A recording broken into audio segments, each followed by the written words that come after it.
চোরের জীবনে শুনছেন চুরি করে বলছে যে ভাই আমি চুরি করেছি, আমি ব্যথা পেয়েছি, আমি কষ্ট পেয়েছি। সিরাজউদ্দৌলার পরে যে যে মানে করেছিল না, যে মির্জাফর করেছিল, ওই মির্জাফরের তো এই মির্জাফর কম না। এটা আমি মনে করি ব্যক্তিগতভাবে একজন তহিদ আফ্রিদি একজন ভালো ছেলে, মানুষ হিসেবে ভালো। কারণ ওর মার সাথে আমি দেখতাম যেভাবে ও বন্ধুর মতো কথা বলতো, আমার কাছে মনে হয় যে সে অনেক ভালো। কেন মির্জাফর আপনি বলবেন কেন? মির্জাফর বলে সারা পৃথিবীর মানুষই বলে যে মির্জাফর ছিল, মির্জাফর আছে, মির্জাফর থাকবে। কারণ যেই ছেলে কিনা ওর খেয়েছে, ওর পরেছে, ওর পায়ের জুতা নিয়ে ও পরেছে, ওর মানে পোশাক নিয়ে পরেছে, ওর খাবার খেয়েছে। রাহি সে তো হইছে তহিদ আফ্রিদির মানে পা চাটা গোলাম ছিল, আমি এটাই জানি। কারণ তহিদ আফ্রিদির মানে জুতা পর্যন্ত ও নিয়ে পড়ছে, পোশাক আছে, যা কিছু আছে সে পড়ছে। তহিদ আফ্রিদি ওরে খাবার দিলে ও খেতে পারছে, না দিলে খেতে পারতো না। তো সে তো দেখতেছে একদম বড় একটা মির্জাফর।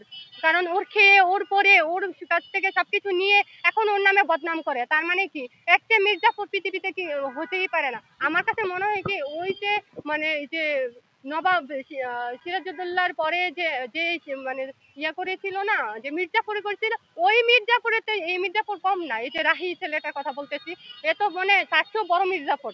আপনার কাছে এটা মনে হচ্ছে যে যেই মানুষ সারাক্ষণ তার তার খেয়ে তারপরে আফ্রিদির ছাড়া ও চলতেই পারতো না, সেই ছেলে এখন আফ্রিদি চলে মানে একটু বিপদে পড়ছে। আর রাহি এই এই যে বদমাইশটা এখন তার নিয়ে বদনাম করতেছে। মির্জাফর, এইসব মির্জাফরের না কথা নাম মুখে নিলে আমার থুতু ফেলাইতে ইচ্ছা করে। আসলে এইগুলো নিয়ে কথা বলতে চাই না ভাই। চোরের জীবনে শুনছেন চুরি করে বলছে যে ভাই আমি চুরি করেছি, চোরে বলবে কি আমি চুরি করি নাই, আমি আমি ভালো মানুষ। তো ওই রকম ও যে মির্জাফর, ও যে খারাপ, ওকে প্রমাণ মানে বলবে যে হ্যাঁ আমি খারাপ, আমি মির্জাফর। সে বলবে যে আমি মির্জাফর না, আমি খারাপ না, আমি ভালো ছেলে। বিষয়টা সেরকম। চোরে চুরি করলে বলে না যে আমি চুরি করছি, আমি চোর। তো বেল দিয়ে যদি তহিদ আফ্রিদি রাহিরে পিটাই থাকে, তো রাহি তখন কি করেছিল? তখন বলতে পারে নাই যে আমাকে কেন বেল দিয়ে পিটাইছে, আমি ব্যথা পেয়েছি, আমি কষ্ট পেয়েছি, তখন বলে নাই কেন? তখন কি মুখের মধ্যে কি ছিল? ওই যে তহিদ আফ্রিদির টাকা ছিল, তহিদ আফ্রিদির খাবার ছিল, তহিদ আফ্রিদির পোশাক ছিল, জুতা ছিল ওর মুখের ভিতরে তহিদ আফ্রিদির, যে তখন বলতে পারে নাই?